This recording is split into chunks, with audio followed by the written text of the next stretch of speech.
Ako po si Miss Winnie at ito ang ating kwento. Magandang araw po. Ako si Sarah, 58 anyos. Ang kwentong ibabahagi ko sa inyo ay nangyari noong early 90s. 23 anyos lang ako noon. Tapos na po ako sa aking pag-aaral. Bali sabay kaming nagtapos ng aking kasintahang si Gary sa pamantasan kung saan kami nag-aaral. Malapit ang aking mga magulang kay Gary. Mabait kasi ang binata. Magalang, palangiti at karinyoso. Pati nga ang mama ko napapatitig sa kanya na madalas ipinagsiselos ng aking papa. Pinagtatawanan ko na lamang sila. Ito din ang madalas naming maging biruan ng aking nobyo sa tuwing magkakasama kami. Gary, mukhang gusto ko ni mama. Napansin ko nga. Kaya siguro hinahayaan niya ako na dalawin ka, no? Gusto niya ako para sa'yo. Hindi, ang ibig kong sabihin mukhang type ka ni mama. Uy, hindi magandang biro yan, mahal. Nakakatuwa kasi ang reaksyon mo kapag inaasar ka eh. Ikaw talaga, puro ka kalokohan.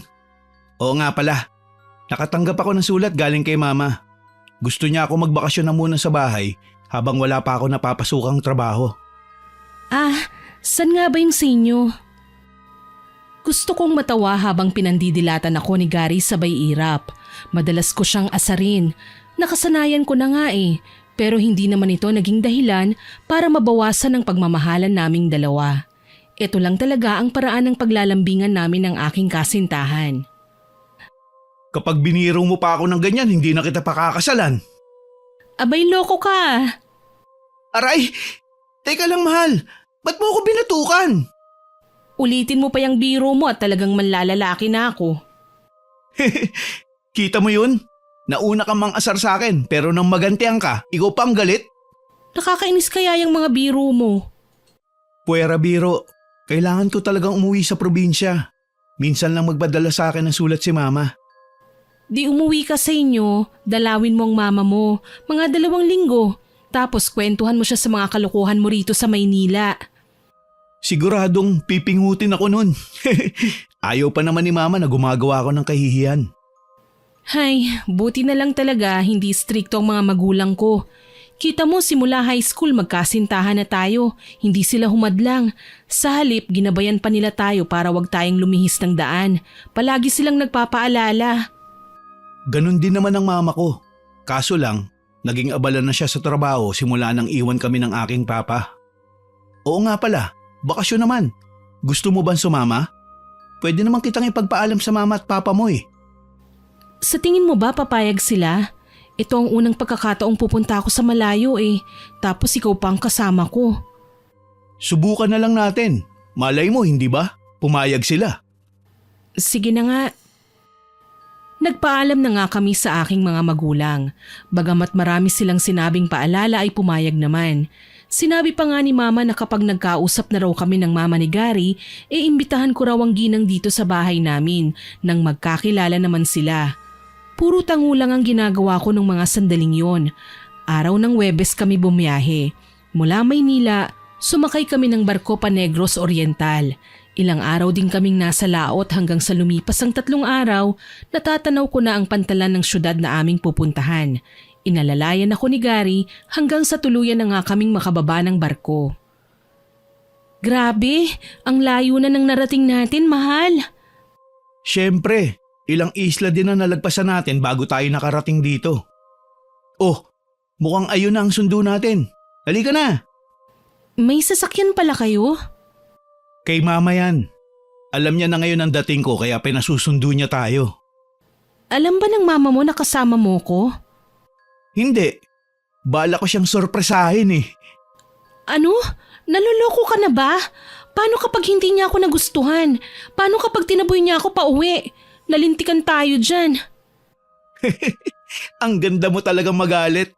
Siyempre, biro lang. Magagawa ko ba naman na itago ka kay mama? Kaya nga tayo may sundo eh. Gusto niya magpa-impress sa'yo. Walang yaka talaga, Gary. Kinabahan ako doon ah. Uy, kalma lang. Ikaw talaga high blood ka kagad eh.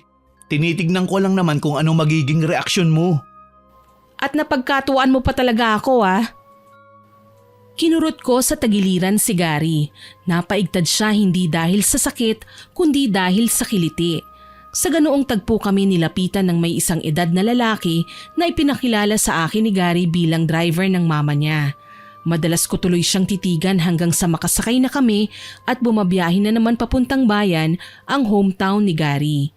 Gusto ko kasing isipin na anak mayaman nga siya at mansyon ang uuwian namin dito sa probinsya.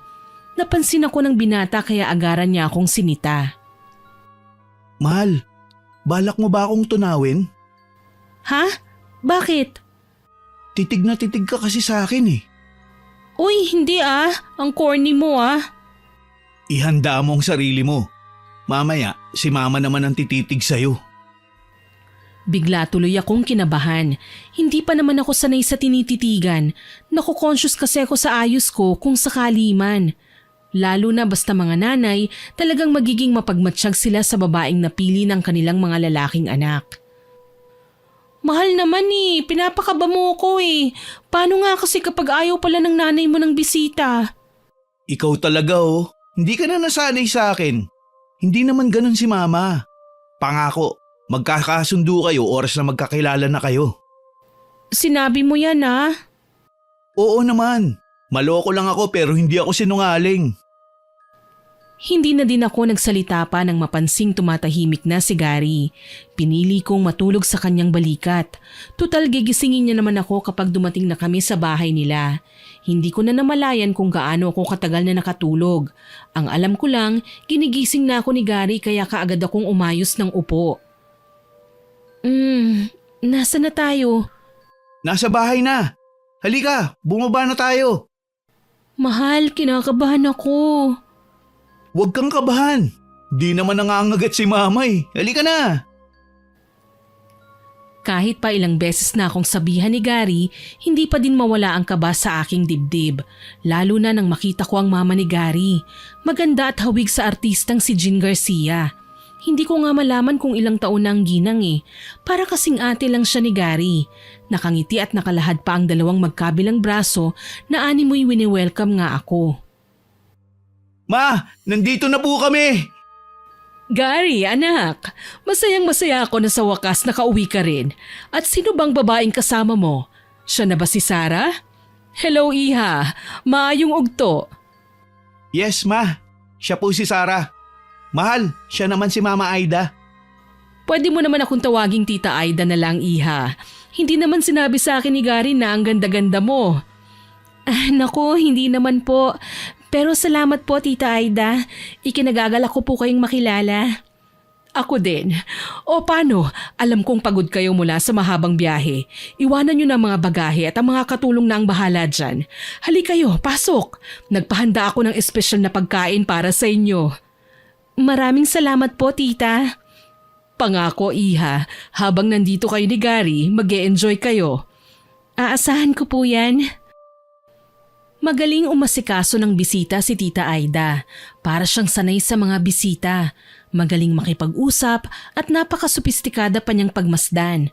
Kung kumilos siya ay tila ba asawa ng isang mayamang padre de pamilya. Yun nga lang, kwento sa akin ni Gary, bata pa lang siya ay iniwan na siya ng kanyang papa para sa ibang babae. Sa kalagitnaan ng aming pagkain, lumapit ang isang kasambahay at nagpasintabi sa amin. Ipinaalam niya na may bisita na naman si Tita Aida at naghihintay sa puting silid. Napakunot noo ako. Bakit kaya hindi sala ang tawag nila sa tanggapan ng bisita? Dala ng labis na kuryosidad, nagtanong ako kay Gary. Mahal, ano ba yung puting silid? Ang sala niyo ba yun? Hindi, mahal. Bali ang puting silid ay ang lugar kung saan nanggagamot si mama. Doktor bang mama mo? Naku, hindi. Pero isa siyang manggagamot. Bali babaeng version siya ng isang albularyo. Siya ang nilalapitan ng mga kababayan namin na walang pambayad sa ospital. Talaga?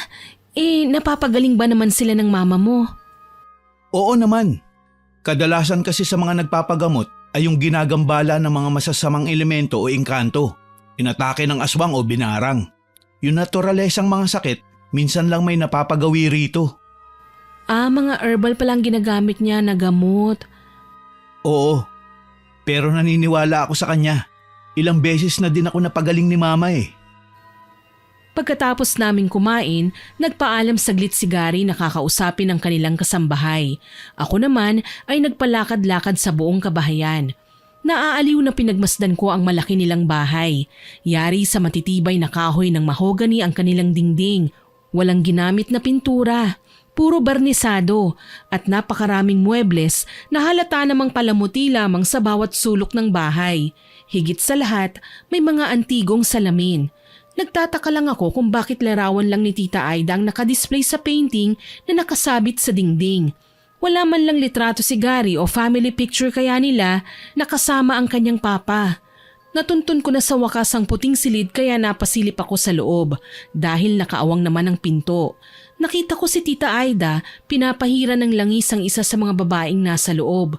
Magpapakita sana ako sa kanya, ang kaso lang dumating si Gary at hinawakan ako sa braso. Nandito ka lang pala, mahal.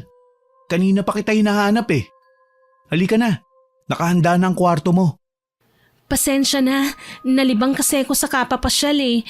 Hindi ko akalaing makakarating ako rito. Hayaan mo na muna si mama dyan. Ayaw niya na nagagambala ang panggagamot niya. Halika na. Sige. Dito nga pala sa ikalawang palapag ang kwarto natin. Ako doon malapit sa agdan. Dito naman ang higaan mo. Kung may kailangan ka, pwede mo kong katukin sa kwarto ko. Salamat nga pala Gary ha. Paano palang mga gamit ko? Nasa loob na ng kwarto. Sige na mahal, magpahinga na tayo. Bali mamayang 7:00 bumaba ka ulit para sa hapunan. Bawal kang malate ha? Oo naman. O siya, magpapahinga na rin ako. Nagkawayan kami ni Gary bago siya pumasok sa kanyang kwarto. Ako naman, sinara ko na ang pinto. Namangha ako nang makita ang aking higaan. Malawak at maaliwalas, malinis at amoy rosas. Napangiti ako. Bago nahiga sa kama, sa banyo muna ako nagtungo para maligo. Mas mapapasarap ang tulog ko kapag presko ang aking pakiramdam. Ilang oras din akong napaidlip hanggang sa magising ako sa mga katok mula sa labas ng aking kwarto. Pupungas-pungas akong bumangon at inayos ang aking sarili tsaka humarap sa kung sino mang nasa labas. Nabungaran ko si Gary na noon ay formal na formal sa suot niyang polo at slacks. Hala, naligaw ka yata, Mayor. Mayor ka dyan. Magbihis ka na nga. Kailangan presentable din ang suot mo. Ayaw ni mama na nakapambahay lang kapag sasalo sa hapunan. Uy, ano bang dapat kong isuot? May dala ka naman sigurong bestida, hindi ba? Meron naman, pero kailangan ba talaga formal? Nakagawian na namin ni mama ang ganito sa paglipas ng panahon. Kaya sumunod na lang tayo. Ayos lang naman sa'yo, di ba? Oo naman, walang problema. Paano? Hihintayin kita sa sala? O sige, paano? Magbibihis na ako? Tumango lamang si Gary bilang sagot. Nang talikuran niya ako, sinara ko ng pinto at lumapit sa aking maleta. Pinili ko ang pinaka-presentable kong damit tsaka muling nag-shower. Makalipas ang ilang saglit, kaharap ko na sina Gary at Tita Aida sa hapagkainan. Kwento sa akin ni Gary, high school pa raw ay magkakilala na kayo. Totoo ba yun? Yes po tita. Ang totoo niyan, si Gary po ang una kong kasintahan. Masaya po ako na hanggang ngayon matatag pa rin ang relasyon naming dalawa. Nakakatuwa naman pala ang relasyon niyo. Ako kasi hindi biniyayaan ng wagas na pag-ibig. Iniwan ako ng aking asawa para sa ibang babae.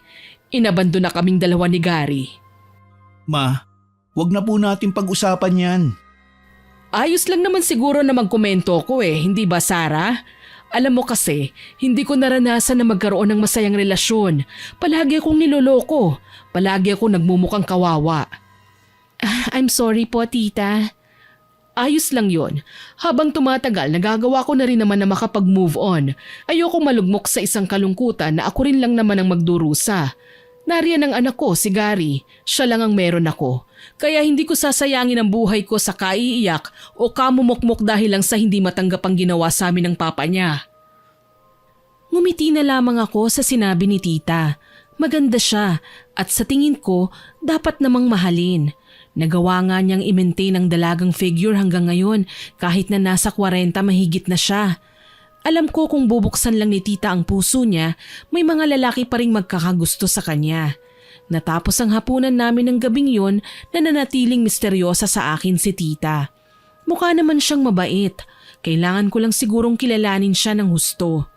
Nahulog pa ako sa malalim na pag-iisip kaya napansin ako ni Gary. Okay ka lang ba, mahal? Oo naman, naaawa lang ako sa mama mo eh. Ang tatag niya, alam mo ba? Nagawa ka niyang itaguyod kahit wala ang ama mo. Yun naman talaga ang tamang gawin, hindi ba?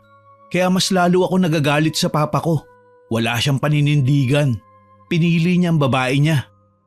Nagkakausap ba kayo ng papa mo? Matagal na siyang walang komunikasyon sa amin. Ni minsan hindi ko siya nakausap. Si mama lang. Alam mo mahal, hindi ako sanay sa ganitong klase ng buhay mo eh. Mas magaan para sa akin yung nagbibiruan tayo at nagtatawanan. Ngayon kasi na sumama ako sa bahay ninyo, tila ba umangat ng ikalawang antas ang relasyon natin. May mga nalalaman na ako tungkol sa'yo. Mas nakikilala pa rin kita ng husto. Parte naman talaga ito ng buhay natin, hindi ba? Lahat tayo hahantong sa ganito. Kailangan mo ding malaman ang mga parteng ito ng buhay ko. Dahil pagdating ng araw, ayokong may mga lihim akong tinatago sa'yo. Hindi lang kasi ako sanay na seryoso ka. Ako pa rin naman to, mahal. Siyempre, naririnig tayo ni mama. Hindi natin pwedeng pairalin dito mga kalokohan natin. Sabi ko nga sa'yo, hindi ba? Istrikta si mama. Oo naman ano, alam ko yun at huwag kang mag-alala kasi naiintindihan naman kita. Nang gabing yun, naging mahimbing na ang tulog ko. Komportable ko sa aking kama at ninanamnam ang bakasyon na kay tagal ko nang pinangarap. Kinaumagahan, habang nag-aalmusal kami ay nagsasalita si Tita Aida. Aalis ako ngayong araw, Gary. Ikaw na munang bahala kay Sarah, ha? Pwede mo siyang itour sa bahay. Puntahan niyo ang lahat maliban sa basement. Opo, ma. Mga anong oras ka uuwi? Bago maghapunan ay narito na rin naman ako. Sige po, ingat po kayo, ma. Sige po, tita. Nang maiwan kaming dalawa ni Gary, nagkasundo kaming dalawa na mamasyal. Nakapagbihis na ako at hinihintay na lang siya. Kaso lang, lumipas ang halos 2 oras, wala pa rin si Gary. Nagtataka na ako kaya tumayo ako at umakyat sa itaas. Kung ako lang ang tatanungin, hindi ako sanay sa buhay na ganito. Parang denumero ang bawat kilos. Kailangan maging maingat at wag na wag papalpak. Pati sa pagkain, napakaraming kubyertos. Naiilang tuloy ako. Sa amin kasi, minsan nagkakamay pa kami kapag kumakain. Kinatok ko ang pinto ng kwarto ni Gary nang makarating ako sa itaas. Kaso lang, hindi naman ako sinasagot ni Gary.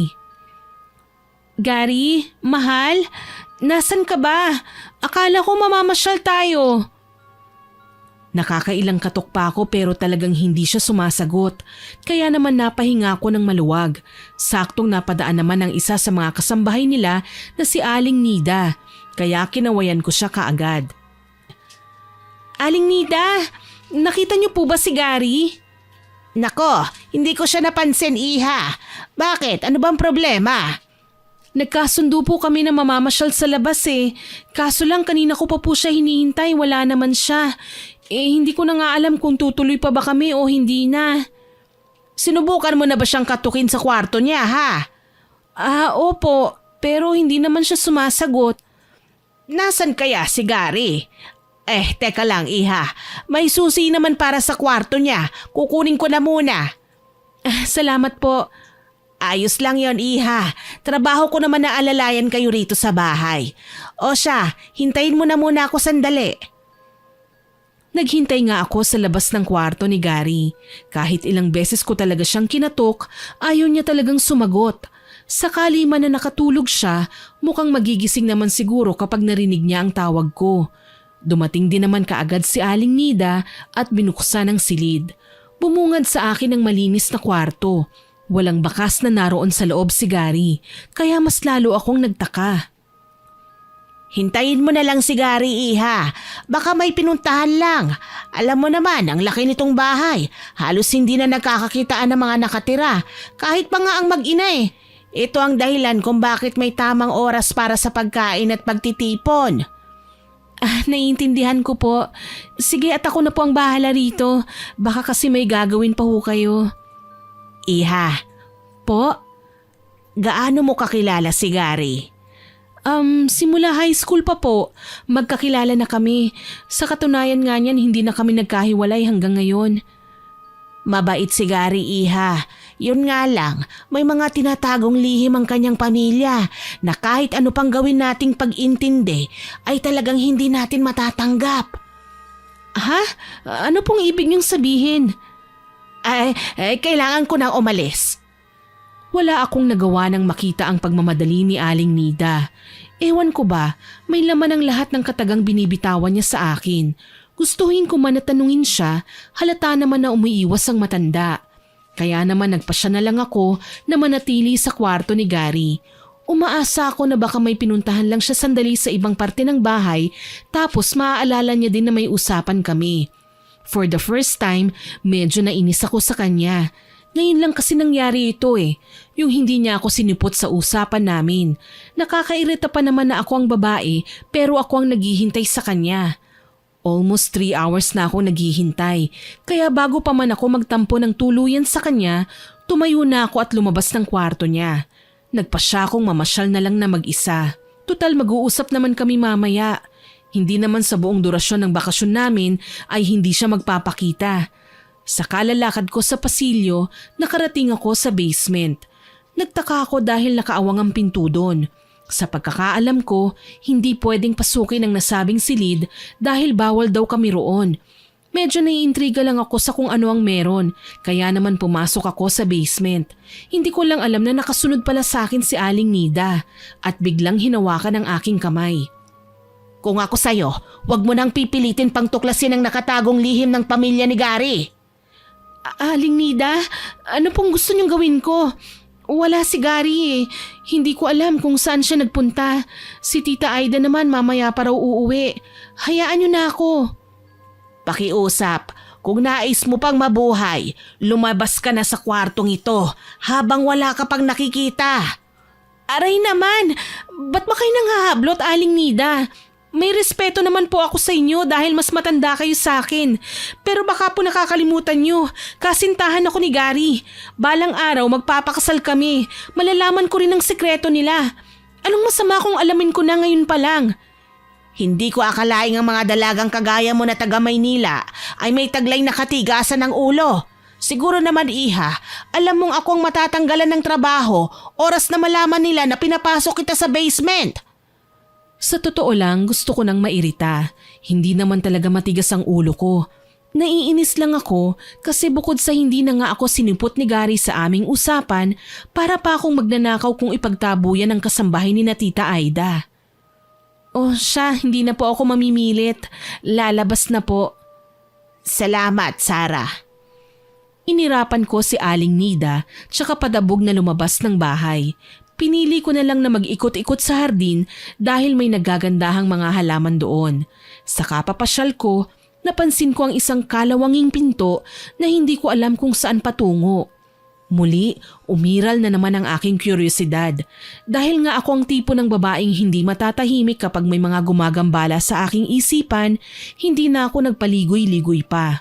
Pumasok ako sa nasabing pinto. Diyos ko, anong amoy yun? Ang baho naman!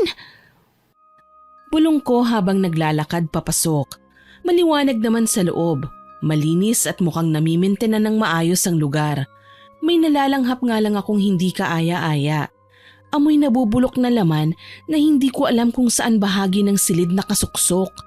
Sa kakaikot ko sa kwarto, may natuklasan akong isang floor ceiling na dingding pero hindi literal na dingding talaga ang naroon kundi maliit na drawers.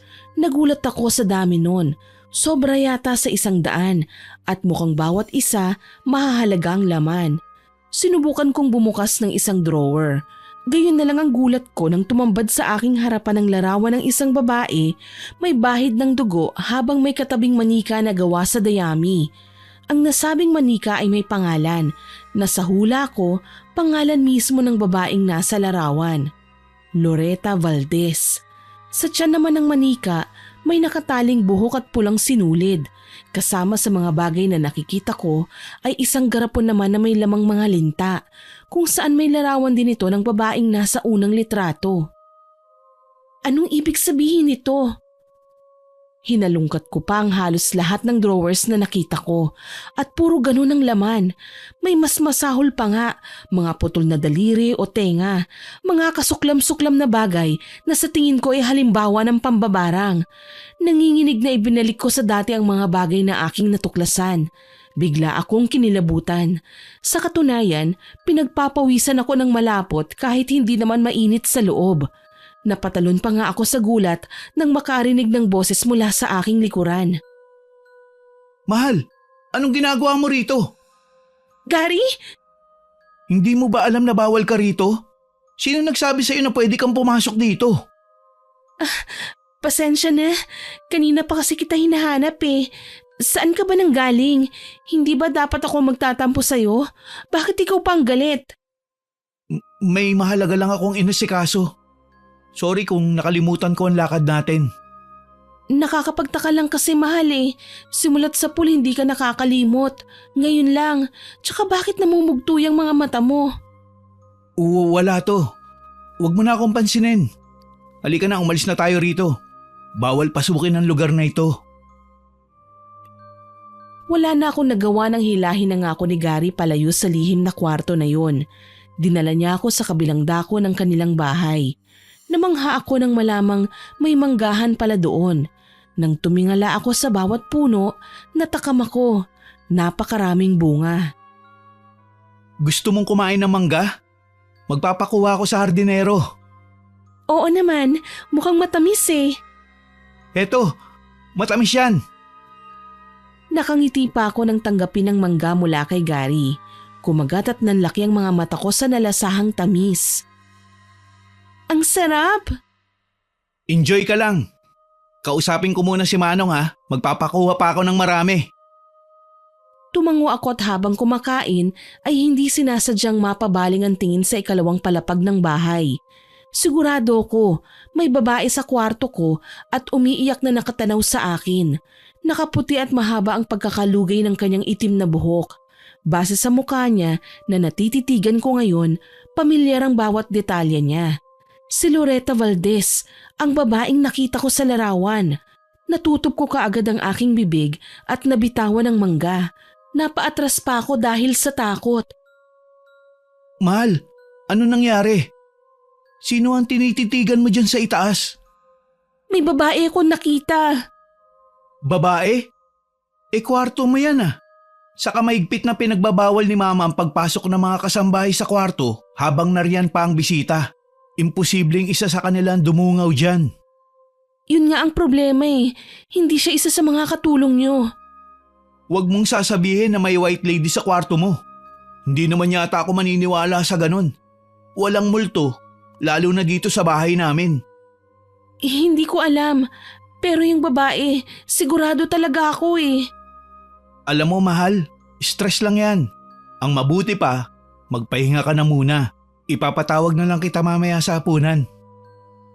Ayoko mang bumalik sa kwarto, inisip ko na lang na baka namalikmata nga lang ako. Kailangan ko lang sigurong matulog ulit. Paano ang aga kong nagising kaninang umaga? Inihatid ako ni Gary sa kwarto tsaka siya nagpunta sa kanyang sariling silid. Habang nakahiga sa kama, napapaisip ako. Akala ko literal kaming mag-i-enjoy ni Gary dito sa probinsya nila. Tipong maliligo kami sa batis, mamamasyal sa kakahuyan, mangangabayo sa hasyenda, mamimitas ng prutas o kahit na ano pang klaseng libangan meron sa probinsya. Kaso lang, nakakaburyong pala dito. Ang formal pa ng mga tao. Tila kasalanan ng paggawa ng kalokohan. Tapos kapag kumakain kami, kailangan tuwid ang upo at seryoso. Imbis na mahilig ako kumain, natatakot na ako kapag sumasapit na ang oras na yun. Katulad na lang ngayon, magkakaharap ulit kaming tatlo sa komedor. Pinagsisilbihan ng mga kasambahay at binabantayan hanggang sa kami ay matapos. Kumusta ang araw niyo mga anak? Ayos lang naman ma. Namitas po kami ng mangga kanina sa bakuran. Tapos nagbasa ng libro. Nakakatuwa po palang manggahan niyo, tita. Ang dami pong bunga. Matatamis pa at hindi nakakasawa. Salamat naman at nalibang ka dito sa bahay kahit papaano. Pasensya na kung kailangan ko kayong iwan. Mahalaga lang kasi ang lakad ko kanina. Ayos lang po ma, wala namang problema sa amin yun. Hindi naman siguro kayo pumasok sa basement, di ba? Namutla ako sa sinabi ni tita. Kanina pumasok ako pero pinigilan ako ni Aling Nida. Kapag isinumbong niya ako ngayon, anong mangyayari sa akin? Napatingin ako sa ginang nang mapansing nakatitig siya sa akin. Napansin din yun ni Tita Aida kaya nagpalipat-lipat tuloy ang tingin niya sa aming dalawa. Nida, mukhang may sasabihin ka. Sige na, naghihintay ako. Wala po, senyora. Pasensya na po sa kapangahasan ko. Nakakamanghalang kasi ang kaputian ni Sara eh. Aling Nida, puwera usog po ah. Nabati niyo po ang nobya ko eh. Huwag ka nang magtaka, Nida. Ganyan talaga ang mga taga-syudad. Mapuputi at makikinis. Nakakahiya naman po. Pinuri niyo pa ako. Masanay ka na, Iha. Dito sa ating bayan, pinagkakaguluhan talaga ang mga taga-syudad. Madalas kayong mapagkamalang artista. Oo nga pala, bukas, Gary, anak, mamasyal kayo ni Sara. Ilibot mo siya sa ating probinsya. Opo mama. Pinagmasdan kong kumain si Tita Aida. Kay hinhin at sopistikada.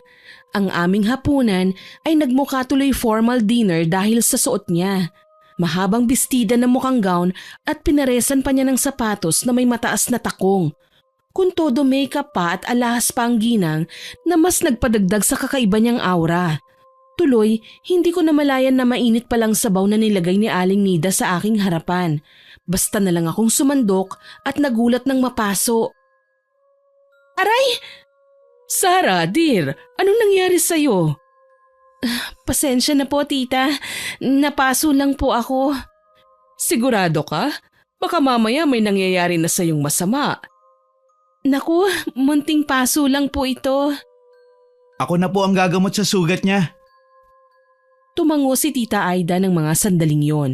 Pero ang puso ko nais nang sumabog. Natatakot ako sa kanya. Para siyang may tinatagong hindi kaaya-aya sa amin. Gayunpaman, hindi ko na muna yun isinatinig.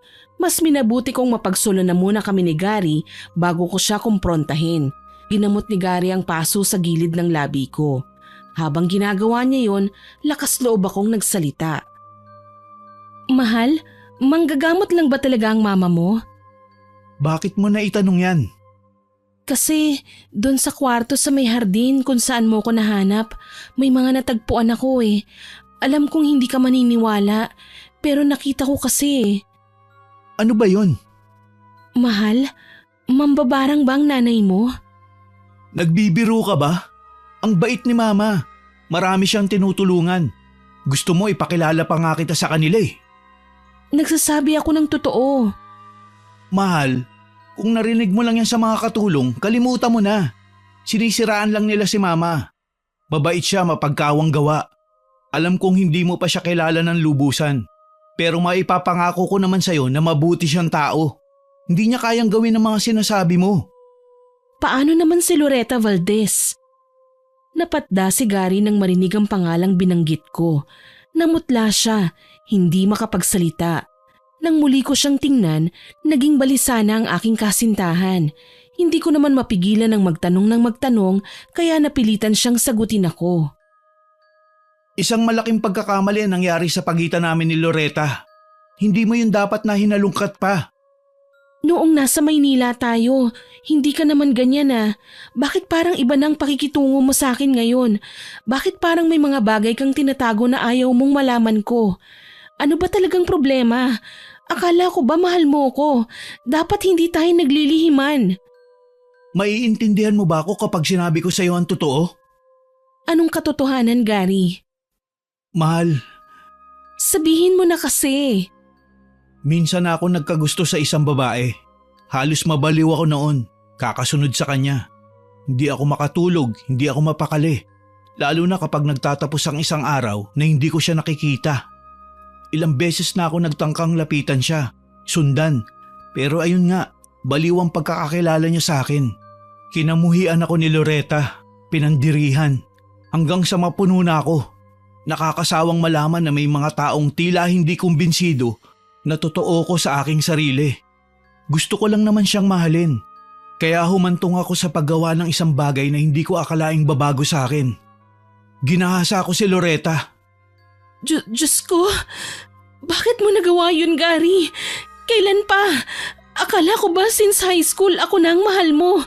Niloko mo ko kung ganun? Hindi mo kasi ako naiintindihan. Kapag nakikita ko si Loretta, hindi ako si Gary. May lumalabas na ibang nilalang sa pagkatao ko. Siya ang mas bayolente, ang mapilit, ang gumagawa ng masama. Nagtitrigger ang mga bagay na yun kapag alam kong nasa paligid si Loretta. Maniwala ka, Sarah. Ipaliwanag mo pa sa akin. Gusto kong malaman ng saktong detalye. Deserve kong malaman ng totoo. Meron akong multiple personality disorder, mahal. May mali sa pagkatao ko. May sumasaping iba sa katawan ko. Siya ang gumagawa ng kababalaghan ang ikalawang katauhan ko. Ito ang dahilan kung bakit ako namalagi sa Maynila. Dahil kapag nalalayo ako kay Loretta, kumakalma ako. Pero nabuntis ko siya at nagbanta na ipapakulong ako. Sa sobrang pagmamahal sa akin ni Mama, ginawa niya ng paraan para manatili akong malaya. Binarang niya si Loretta hanggang sa bawian ng buhay. Diyos ko! Oo, yun ang totoo. Kaya wag na wag mong huhusga na parang kriminal ang nanay ko. Nagulat ako nang makitang nagbago bigla ang mood ni Gary. Nang titigan ko siya, parang hindi na niya ako kilala. Napaatras ako. Kaso lang, nahawakan niya ako sa kamay. Napatili ako nang itulak niya ako sa kama, tsaka dinaganan. Simulat sa pool na naging kasintahan ko si Gary, naging magalang siya sa akin. Nirerespeto ang pagkababae ko. Pero ibang-iba siya ngayon. Nakakatakot siya. Parang ibang tao na ang kasintahan ko. Mabuti na lang lumuluwag ang hawak niya sa akin. Dahil sa naging maling kilos niya, malakas ko siyang sinampal. Tila natauhan si Gary at nabitawan ako. Napaatras at gulat na gulat nang makitang itsura ko. Mahal, patawarin mo ko. Hindi ko sinasadya. Hindi ako yun. Huwag mo akong hahawakan! Mahal! Hindi ko alam kung bakit sobrang excitement ko sa kaalamang magbabakasyon tayo rito sa inyo. Akala ko mas lalo nating makikilala ang isa't isa. Yun pala, may matutuklasan akong kasuklam-suklam na bagay tungkol sa pagkatao mo. Intindihin mo naman ako, mahal. Hindi ko ginusto ang mga nangyari. Maniwala ka! Layuan mo na muna ako, Gary. Kailangan kong mag-isip. Dali-dali akong bumangon at nagtatakbo na nagtungo sa aking kwarto. Nilak ko ang pinto at saka dumapa sa kama. Doon ako umiyak ng umiyak. Hindi ko na nga namalayan na nahulog na pala ako sa malalim na pagkaidlip. Nang magising ako, umaga na. 3 araw na namin sa probinsya. Ni kapitbahay, wala man lang akong makita. Mabagal akong bumangon at inayos ang aking sarili, tsaka bumaba. Sa komedor ako dumiretso pero tanging si Tita Aida lamang ang nakita ko. Sara, iha, maayong buntag. Halika, magkape ka muna. Wala pa si Gary eh, maagang nagpunta sa bayan para bumili ng supplies. Salamat po, Tita. Pansin ko, namamaga ang mga mata mo. May problema ba? Wala naman po. Iha, alam kong nagsisinungaling ka. Yang pamamaga ng mga mata mo ay hindi nakukuha sa simpleng pagtulog lang. Napayuko ako. Hindi ko alam kung paano sasabihin kay tita na nagkaroon kami ng hindi pagkakaunawaan ng kanyang anak. Malamang magtanong siya kung ano ang rason. Mabuking pa niya ako na nanghahalungkat ng kung ano-ano sa mga tagong kwarto dito sa bahay. Kailangan kong mag-isip ng alibay. Hindi lang po kami nagkasundo sa kung saan kami mamamasyal ngayong araw. Nagtampo po ako sa kanya. Talaga? Bakit hindi kayo mga bayo at mag-picnic sa labas? Mamingwit kayo at dalhan ako ng inihaw na isda. Hindi po sinabi ni Gary na pwede po akong mga bayo. Akala ko nga wala kayo nun dito eh. Huwag kang mag-alala. Ako na ang magsasabi kay Gary na magpunta kayo sa kwadra mamaya. Tumango lang ako pero wala talaga akong balak na gawin ang sinabi ni Tita Aida. Nakatatak na sa aking isipan ngayon ang mga gagawin ko na may kinalaman sa pag-iimbestiga. May karapatan naman siguro ako na gawin ito lalo na at kasintahan ko si Gary. May huling komento naman siguro ako bago ko ideklara na magpapakasal ako sa kanya o hindi dahil inaasahan ng aking mga magulang na doon talaga ang hantungan naming dalawa. Nagkunwari akong tapos ng magkape nang magpahangin ako sa labas ng bahay. Ang tenga ko ay nakabantay sa kahit na anong ingay mula kay Tita Aida. Kaya nang marinig ko siyang tinawag si Aling Nida, kaagad kong inalerto ang aking pandinig. "Huwag mo na akong tawagin para sa almusal ha. May mahalaga akong gagawin sa basement." Oho, senyora. "Oras na dumating si Gary, ipadala mo kagad sa loob ang mga pinabili ko sa kanya ha?" Sasabihin ko pagdating niya. "O siya, ikaw na ang bahala sa bisita natin. Huwag mo siyang papapasukin sa basement. Naiintindihan mo ba?" Naiintindihan ko. Umalis na si Tita Aida at nakita kong pumasok sa basement. Hindi ko alam kung ano ang gagawin niya sa loob pero kailangan kong makahanap ng tiyempo para makita ang eksaktong ginagawa niya. Nagkunwari akong walang napapansin. Nagbasa ako ng magazine sa lanay tapos nagpahatid pa sa kasambahay ng juice. Habang sumisimsim ako sa baso, palingon-lingon ako sa paligid hanggang sa mapakunot ang noo ko. Ang sabi kasi ni Tita, umalis si Gary. Nagpunta sa bayan para bumili ng supplies. Bakit nasa garahe ang kotse? Simula nang dumating kami rito, wala naman akong ibang nakitang sasakyan kundi yung ginamit lang na pagsundo sa amin. Imposible naman na motor ang gagamitin dahil nga mamimili siya. Nang mapadaan sa kinapopwestuhan ko si Aling Nida, kaagad akong nagtanong sa kanya. "Aling Nida, nakauwi na po ba si Gary? Or hindi naman talaga siya umalis? Nasa garahe kasi ang kotse niya eh. Paano niya mauuwi yung mga pinamili niya kung hindi siya magdadala ng sasakyan?" May sumundong sasakyan sa kanya. Mamaya ihahatid din si Gary dito sa bahay. Sige po. Maraming salamat, Aling Nida." Iha, nakikiusap ako. Ano man ang binabalak mo, huwag mo nang ituloy. "Ano po?" Manatili ka na lang sa kwarto mo. Tatawagin kita mamaya kapag handa ng almusal. "Dito na lang po ako. Mas gusto ko magpahangin eh." Saglit akong tinitigan ni Aling Nida bago siya umalis. Para bang kinaklaro kung ano ang balak ko. Nang makita niya akong prenteng nakaupo sa upuan sa labas, hindi na niya ako kinulit pa. Ang nakakatawa lang, yun ang hinihintay kong signal para simulan na ang aking binabalak. Tumayo ako at nagkunwaring aakyat sa taas ng bahay. Pero ang balak ko, lumihis lang talaga ng daan.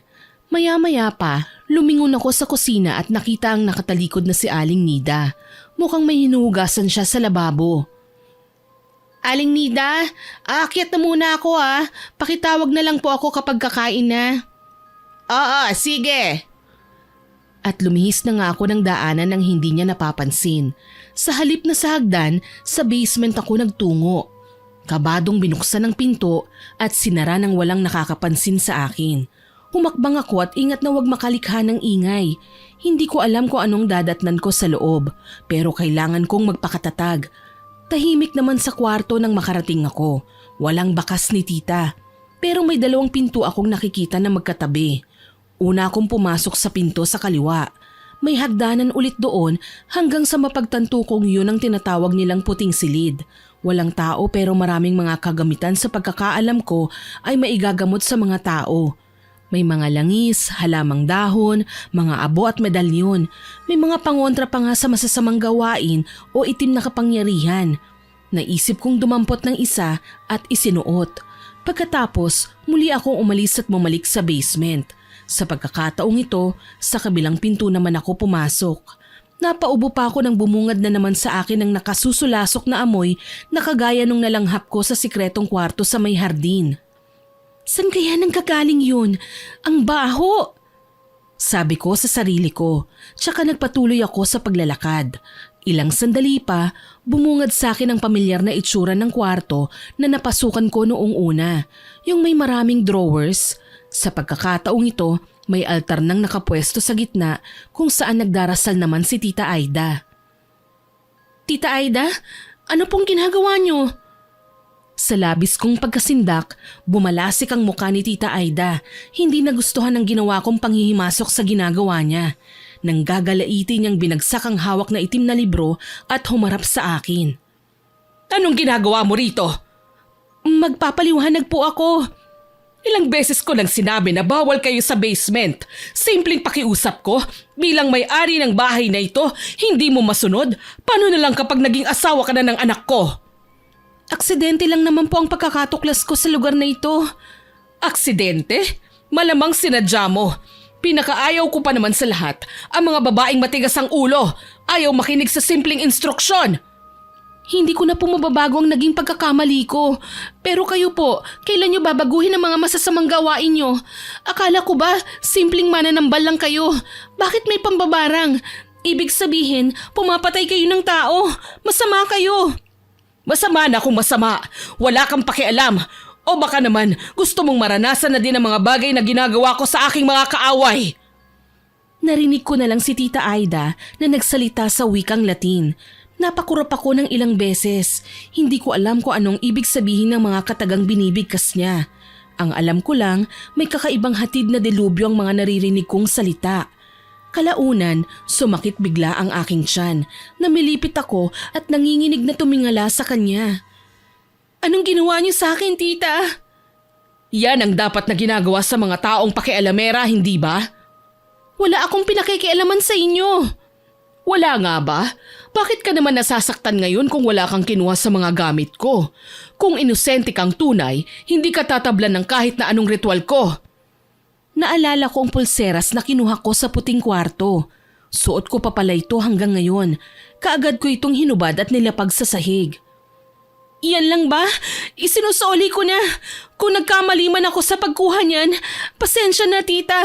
Hindi na ako uulit pa. Talagang hindi ka na makakaulit dahil puputulan na kita ng kamay. Hindi ko na napigilan ang pumalahaw nang makita siyang may hawak ng manika at binabali ang mga braso nito. Ang hirap ipaliwanag kung bakit nasasaktan ako kahit manika lang naman ang hawak ni Tita Aida. Humahagulgol na ako sa sakit hanggang sa tuluyan na nga akong mapahandusay sa sahig. Ang ginang naman tawa lang ng tawa. Tila siya sinaniban ng masamang espiritu na kahit ang pagmamakaawa ay hindi ko na magawa. Dala nga ng kirot na aking nararamdaman, nawalan ako ng malay. Nang muli akong magising, nasa inookupahang kwarto ko na ako.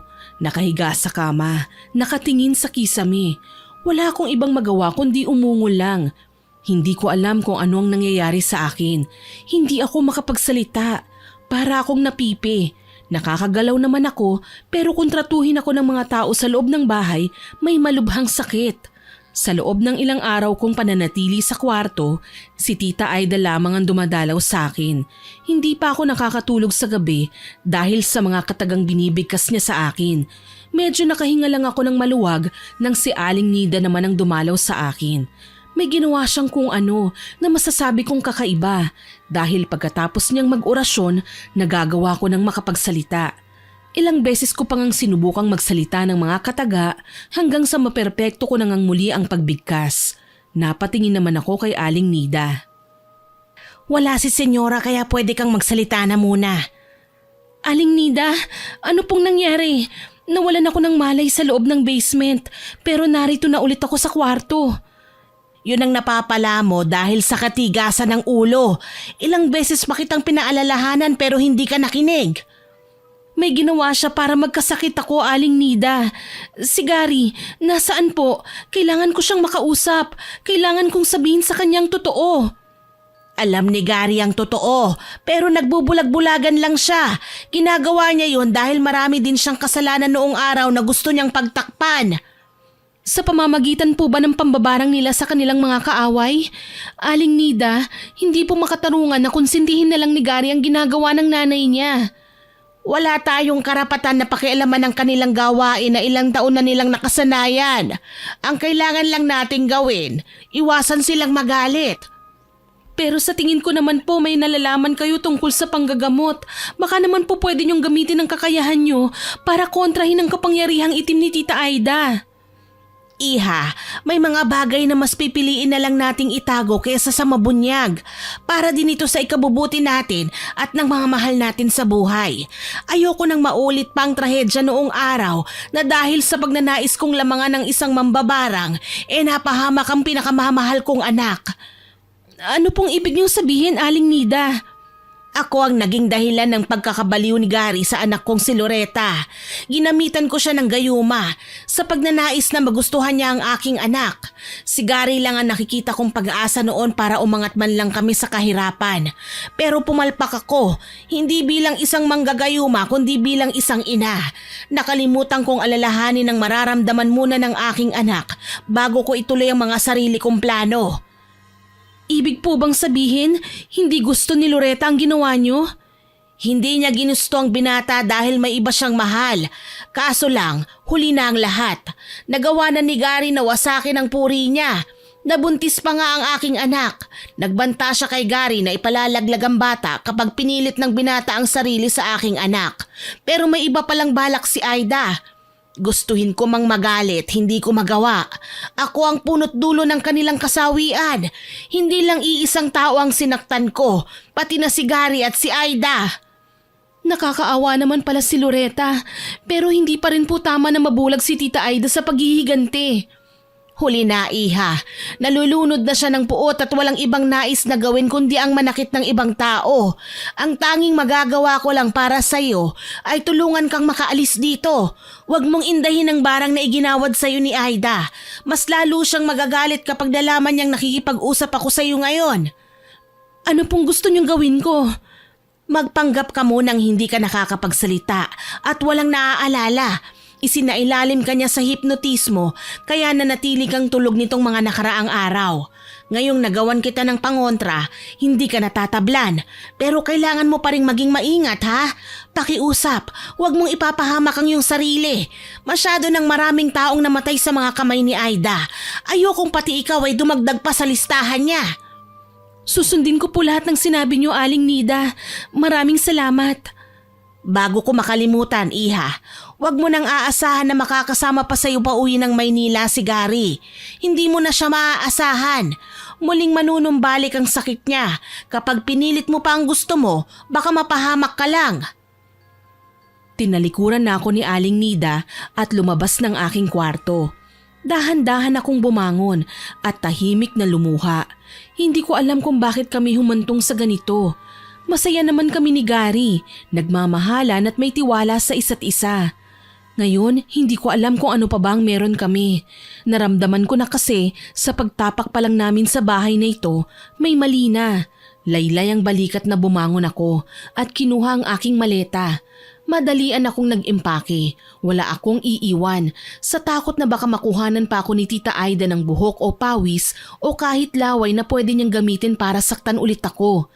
Matagumpay kong naipuslit ang aking maleta sa tulong ni Aling Nida. Pagkatapos, muli akong humiga. Hindi ko na kayang magtagal pa sa bahay na ito kahit isang araw pa. Kinahapunan, dumalaw muli sa akin si Tita Aida. Sinubuan niya ako ng dala niyang pagkain. Nagpatianod ako. Maayos nang inunguya ang pinapakain niya kahit ang totoo niyan gusto ko nang iluwa lahat ng yun sa mukha niya. Kumain ka, Iha. Bukas makakapagsalita ka na. Ang sabi ng doktor may tonsillitis ka raw kaya hindi mo magawang bumigkas man lang ng kahit na isang kataga. Nangalit ang mga bagang ko sa kanyang sinabi. Ginawa pa niya akong may sakit kahit wala naman talaga. Anong doktor ang pinagsasasabi niya? Parte ba ito ng pag-arte niya? Mambabarang na nga siya, manloloko pa.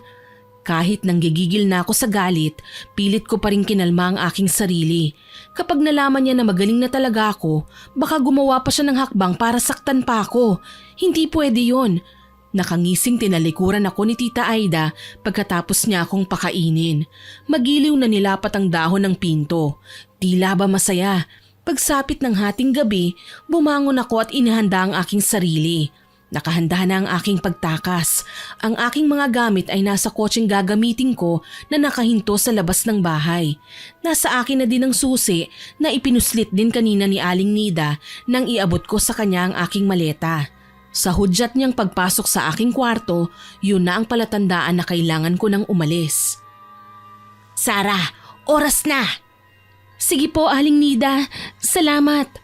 Kung maaari, huwag ka nang maingay. Hindi gugustuhin ni Senyora Aida na makita kang tumatakas. Paano po si Gary? Hindi ko naman siya pwedeng basta nalang iwan. Unahin mo ang sarili mo. Mas mahalaga ang kaligtasan mo.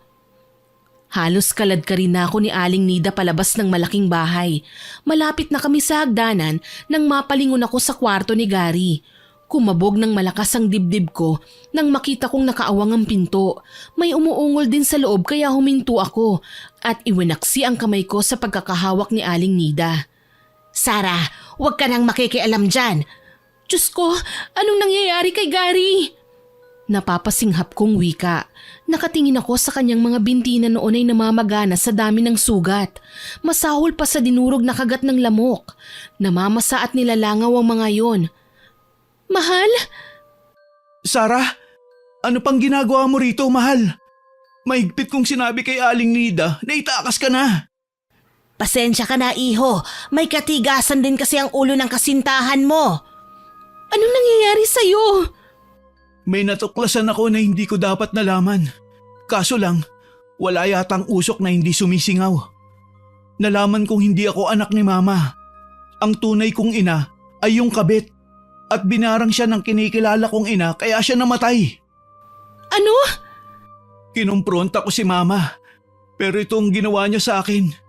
Hayaan ko raw na magdusa ang aking sarili sa kasalanan ng aking ina. Hindi raw ako dapat mamatay ng diretsyo. Walang ya pala yang si Tita Aida. Kampon siya ng demonyo. Umalis ka na, Sarah. Iligtas mo na ang sarili mo. Ayoko may mangyari pang masama sa'yo. Teka lang, hindi ako papayag dyan. Magkasama tayong nagpunta rito. Magkasama rin tayong aalis. Wala na akong magagawa para makalayo. Hindi ko na kayang tumakbo. Magiging pabigat lang ako sa'yo. Ayoko naman na mahirapan ka habang inaalalayan ako. Hindi ka naman kailanman naging pabigat sa akin. Halika na, sumama ka na sa akin. Inalalayan ko si Gary sa kabila ng mga pagtanggi niya. Nasasaktan ako dahil nalaman na niya ang totoo. Naging miserable pa ang kalagayan niya. Pero hindi naman ako ganun kawalang puso para hayaan na lamang siyang magdusa. Kahit ba nagtataka ako sa palagi niyang pagtawag sa akin ng Sarah, sa halip na ang tawagan naming mahal. May mga kilos pa siya na parang babae na gusto kong sitahin pero pinili ko na lang na manahimik. Nang makababa na nga kami sa hagdan, gumaan ang aking pakiramdam.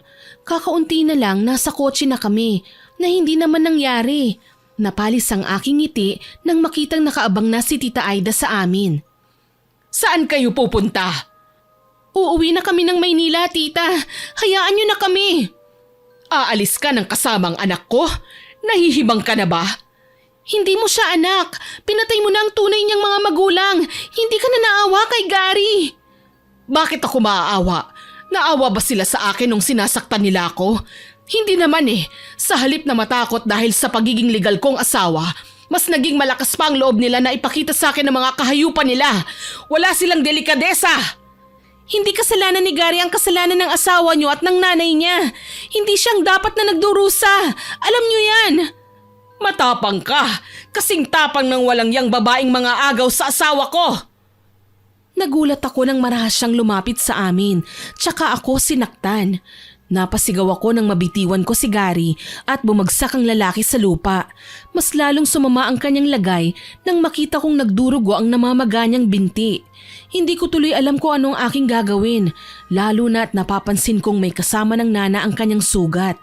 Tila ba yung ilang araw akong nawalan ng malay ay ganun din katagal ang naging development ng paglala ng kanyang karamdaman. Gary! Mamamatay ka na dito, Gary. Matagal kong itinago sa'yo ang lihim na ito dahil umaasa ako na magiging anak nga kita. Kapalit ng nalaglag kong sanggol. Pero iba pa rin talaga ang likaw ng bituka mo. Gagawa at gagawa ka ng paraan para malaman ang totoo. Walang yaka! Wala siyang kasalanan! Nang gagalaiti kong sigaw sabay sugod kay Tita Aida. Alam kong hindi ko dapat ginawa yun. Sino nga ba ako? Isang hamak na kasintahan ng kanyang ampon, pero hindi ko magagawang hayaan na lamang niyang saktan si Gary. Napakabuting tao ng aking nobyo para lang saktan niya dahil hindi siya makapaghiganti sa nanay ng lalaki. Nakita kong inalalayan ni Aling Nida si Gary at pinaupo muna sa sofa habang inilalabas naman niya ang asin na nasa kanyang bulsa. Nagtaka ko kung anong gagawin niya rito, pero namangha ako nang makitang nagsisigaw si Tita Aida matapos niyang sabuyan ng asin. Tila ba natatabla ng mambabarang. Wala kang utang na loob, Nida. Tinulungan kita. Pagkatapos makitang patawarin sa ginawa mo kay Gary, yan pang igaganti mo? Nababaliw ka na, Aida. Baka nakakalimutan mo. Pinatay mo ang anak ko. Lumapit ako sa iyo at sinabi ang totoo dahil umaasa ako na magagawan mo ng lunas ang pagkakahumaling ng anak mo sa anak ko. Pero binarang mo si Loretta. Pinatay mo siya. Kulang pa yung parusa dahil sa pagiging ambisyosa nyo. Walang sino man ang makakaangkin ng yamang meron ako. Kahit itanggi mo pa ang tungkol sa gayuma, likas ng malandi ang anak mo. Sa huli, sina Tita Aida at Aling Nida na ang nagsagupaan. Hinayaan ko sila at hindi inawat. Mas una kong tinulungan si Gary na noon ay pilit na gumagapang kahit hirap na sa paglalakad. Mahal, umalis na tayo rito. Hayaan na natin sila habang pareho pa silang nagsasabunutan. Pasensya na, mahal. Hindi na ako makakasama sa'yo. Kita mo naman ang sitwasyon ko. Pabigat lang ako. Wala akong pakialam. Ang mahalaga sa akin makalayo na tayo rito. Kung ayaw ng nanay mo sa'yo, hindi ibig sabihin no na itinatakwil na rin kita. Kaya halika na. Hindi, ayoko. Baka masaktan lang kita. Sinabi ko naman sa'yo ang tungkol sa mental disorder ko, hindi ba? Mahal naman, ngayon ka pa ba mawawala ng pag-asa? Matagal na tayong nagkasama sa Maynila, pero hindi naman tayo nagkagulo, hindi ba? Kaya nagtitiwala ako sa'yo, maayos natin ang problemang ito. Sarah, umalis na kayo habang kaya ko pang lansiin ang mambabarang. Biglang bulyaw ni Aling Nida sa amin. Nakita ko siyang nakikipaglaban ng pag-uusal ng ritual. Pareho na sila ni Tita Aida na nagdurugo ang ilong. Mas lalong napabilis ang pag-alalay ko kay Gary. Palabas na kami ng bahay nang bigla siyang may ibinulong sa akin. Kailangan kong pumunta sa basement, Sarah. Pero wala na tayong oras para dyan. May kailangan lang tayong gawin para man lang sa alaala ng mga tunay kong magulang. Ano yun? Basta, halika na. Bilisan na natin habang hindi pa sila naghihiwalay. Kaagad kong sinama si Gary sa basement. Inalalayan ko siya hanggang sa makababa kami papunta sa kwarto kung saan ko nakita ang napakaraming drawers. Pagdating namin doon, minuestrahan niya ako na hanapin ang pulang kahon na gawa sa kahoy. May mahalagang bagay raw si Tita Aida na nakatago doon. Malapit na sana kaming makalabas kanina, pero dahil sa kung anong bagay na binalikan ni Gary ay mukhang matatagalan pa kami rito. Kaya tinanong ko siya kung anong klaseng gamit ba ang posibleng pahalagahan ni Tita ng sobra-sobra para itago ang mga ito sa mabahong kwarto na yun. Nakita ko na! Nasaan? Heto! Iniabot ko kagad kay Gary ang natagpuan kong kahon. Nanginginig ang mga kamay niya nang tanggapin yun, tsaka binuksan. Nagulat ako at kinilabutan nang makitang may manika at larawan ni Tita Aida na nakatago sa loob. Diyos ko, pati ba naman sarili ni Tita, isasakripisyo niya para lang makapambarang? Sa pagkakaalam ko, ito ang kapalit ng paghingi ni Mama ng kapangyarihan mula sa masasamang espiritu. Kailangan niya rin na gumawa ng representasyon niyang manika. Para saan? Para sa kaliman, masasaktan din natin siya? Lahat ng bagay may katapusan, hindi ba? Yun din ang mangyayari sa kasamaan. Naiintindihan ko. Tinampot ni Gary ang manika at kumuha ng blade. Nagulantang kami nang makitang humahangos na papalapit sa amin si Tita Aida. Ang matandang kasambahay naman nanghihinang nakasunod sa kanya. Mukhang nadaig sa palakasan ng katawan ng kasambahay. Gawin mo na, Gary! Huwag mo nang patagalin pa ang kasamaan ng nanay mo! Hindi ko siya nanay! Anong gagawin mo? Gagawin ko ang tama! Nagulat na lang ako nang basta na lang nahiniwa ni Gary ng blade ang manikang may pangalang Aida. Kasabay ng pagkapunit nun ay ang pagpalahaw naman ni tita. Napaatras kami nang makitang kusang nagkasugat ang babae sa muka at buong katawan kahit wala namang nananakit sa kanya. Sa halip na mamilipit sa isang tabi, nang gagalaitin niya kaming inatake. Sumigaw ako sa takot nang makitang tumalsik ang kanyang dugo sa aking braso. Nandidiri akong pinunasan ito para mawala, pero gusto ko pa ring masuka nang malanghap ang kalansang yun.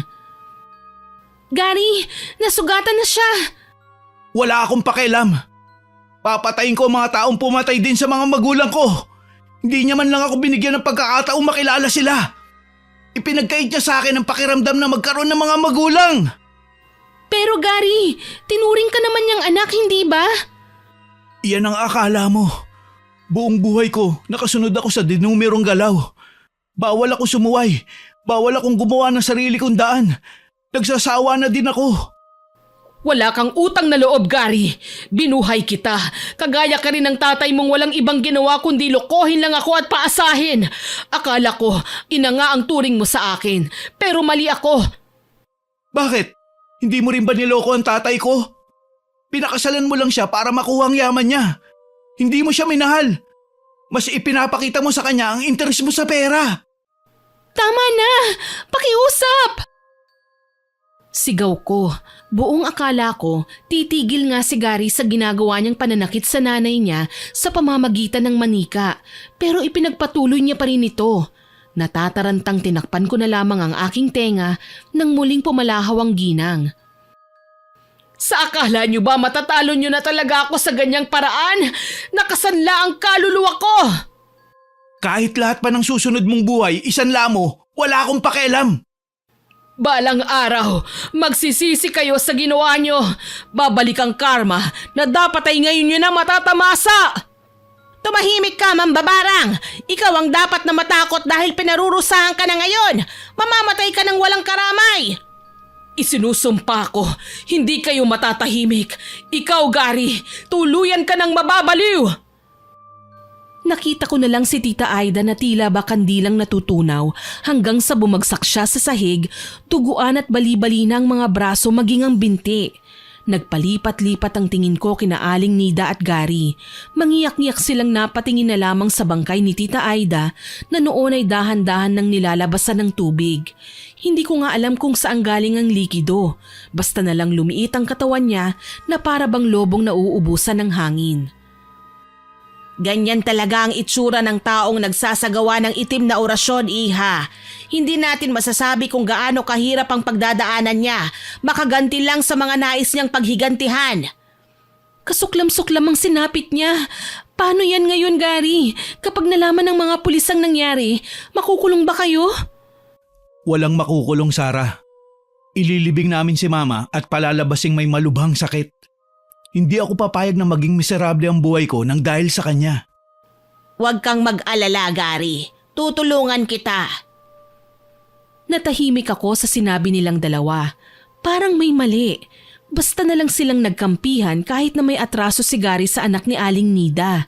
Gayunpaman, hindi na lamang ako nagsalita. Wala naman akong masabi dahil ang nais ko lamang ng mga sandaling yon ay makaalis na sa bahay na yon. Sa takot na baka madamay ako sa ginawa nila. Mabuti na lang nagawan nga nila ng paraan ang pagpapaalam sa mga trabahador ni Tita Aida na biglang namatay daw ang ginang sa karamdaman. Noong araw, hindi naman mabusisi ang mga tao sa bawat krimen na kanilang nasasaksihan. Kahit alam nilang mali at kung sino ang tunay na may kasalanan, mas pinipili na lamang nila ang manahimik sa takot na baka madamay sila at patayin ang mga mahal nila sa buhay. Sa lamay ni Tita Aida, nabunyag ang lihim na matagal na niyang tinatago. Hindi man ng mga trabahador niya kundi sa pagitan na lamang naming tatlo ni Gary, ako at ni Aling Nida. Ayos ka lang ba, Sarah? Ayos lang ako, Gary. Bakit mo naitanong? Kanina ka pa kasi tahimik. Simula noong maiayos namin ang kabaong ni Mama sa pwestong ito. Nag-aalala lang ako kina Mama. Lumagpas na kasi tayo sa araw na dapat na uwi natin sa Maynila eh. Pakiramdam ko hindi sapat ang pagbabalitang patay na ang mama mo dahil kailangan ko siyang tawagan. Huwag kang mag-alala. Ipapaliwanag ko naman sa kanila ang nangyari. Siyempre, maliban na lang sa ginawa namin ni Aling Nida. Huwag mong ipagsasabi yun kahit kanino ha. Pangako, wala akong pagsasabihan. Mananatiling lihim ang lahat ng ginawa mo. Hindi ko ito ipagkakalat sa iba. Dapat lang. Kapag nagkataon, nariyan pa si Aling Nida na pwede mambarang sa'yo. Pero biro lang yun. Tumawa si Gary pero hindi ako natawa sa kanyang sinabi. Sa halip, kinabahan ako at natakot. Parang nag-iba nga si Gary. Umaasta siyang babae kahit maskulado ang kanyang katawan. Madalas ko siyang mahuli na nakatitig sa larawan niya kaya minsan minatsyagan ko siya. Nakita ko siyang kausap si Aling Nida. Nay, minsan talaga, palpak ang mga ritual mo. Kita mo yan? Binuhay mo nga ako ulit sa katawan naman ng lalaki. Kaloka. Anak, pagtiyagaan mo na yan. Ang mahalaga, nakamit na natin ang paghihiganti. Wala na si Gary at habang walang malay si Sarah, na isasagawa natin ang ritual sa paglilipat ng kaluluwa. Si Aida naman, alam nating ikaw ang pumatay sa kanya sa pamamagitan ng pambabarang. Maigi na din na pinatay natin si Gary. Alam mong siya pa rin ang magmamana ng lahat ng meron tayo ngayon. Kaya inunahan ko na bago pa man siya makapanlaban. Paano naman ang kasintahan ni Gary? Nandidiri talaga ako sa tuwing tinatawag niya akong mahal. Puro ka arte. Ngayong mayaman na tayo, magagawa na natin ang lahat na naisin natin. Pwede ka na rin namang magpa-opera sa ibang bansa para tuluyan ka ng maging babae. Isa pa, may itsura naman si Gary. Baka nakakalimutan mo, pinsan mo naman siya. Nanlamig ako sa aking mga nalaman. Tila ako tinakasan ng kaluluwa habang umaamot ng lakas sa pader na aking kinasasandalan. Hindi ko akalaing isang palabas lamang pala ang lahat. Ginamit ako ni Aling Nida. Kaya pala pinapaalis niya ako sa bahay dahil balak na niyang gawin kina Tita Aida at Gary ang mga plano nila. Hindi ko akalaing posible palang mangyari ang ganito. Lalo na at nabasa ko pa ang diary ni Tita Aida nang minsang maiwan ako sa bahay. Si Aling Nida ay ate pala ng kabit ng tatay ni Gary. Si Loretta naman na anak ni Aling Nida ay hindi man lang natakot na gayumahin si Gary sa kabila ng katotohanang magpinsan sila para maisagawa lang ang kanilang mabagsik na plano. Dahil sa aking mga natuklasan, nagpa siya akong umalis ng hindi nagpapaalam. Mas minabuti ko nang lumayo kesa mamatay sa takot. Masakit man ang aking mga nalaman, wala akong magagawa, kundi tanggapin ang mga ito. Nang makauwi ako sa Maynila, sinabi ko sa aking mga magulang ang lahat ng nangyari. Niyakap nila ako at sabay naming ipinagtirik ng kandila ang 2 taong minsan nang naging parte ng buhay ko. Patawad, Gary. Wala man lang akong nagawa para iligtas ka. Noong mga panahong may napapansin na akong kakaiba. Sana maging masaya ka na sa kinaroroonan mo ngayon. Malungkot kong wika. Mabuti na lang hindi ako sinundan ni Aling Nida. Naisip siguro nila na hindi talaga ako magsasalita. Huling balita ko, binenta ng 2 ang properties ng yumaong si Tita Aida at lumipad sila pa Amerika. Hanggang ngayon na nakapag-asawa na rin ako at nagkaanak, hanggang sa magkaapo ay hindi ko na sila nakita pa. Nais kong sabihin ito sa inyo at ipaalala ang kaalamang ito. Hindi lamang pagtusok sa manyika gamit ang karayom o pagsamo ng mga insekto ang kayang gawin ng mambabarang. Kaya nilang magtawag ng kaluluwang na mayapa na at buhayin sila sa ibang katawan. Kaya nilang gumawa ng mga bagay na imposible dahil sa nakasanla na ang kaluluwa nila. Sana lang kapag singilin na sila sa kanilang mga pagkakasala, mapaghandaan nila ang kanilang kaparusahan dahil tiyak na sa impyerno pa rin ang kanilang bagsak. Hanggang dito na lamang po. More power po sa inyong channel at God bless. Naway kapulutan po ninyo ng aral ang aking ibinahaging kwento. Hanggang sa muli, ako po si Miss Winnie na nagpapasalamat sa inyong pakikinig.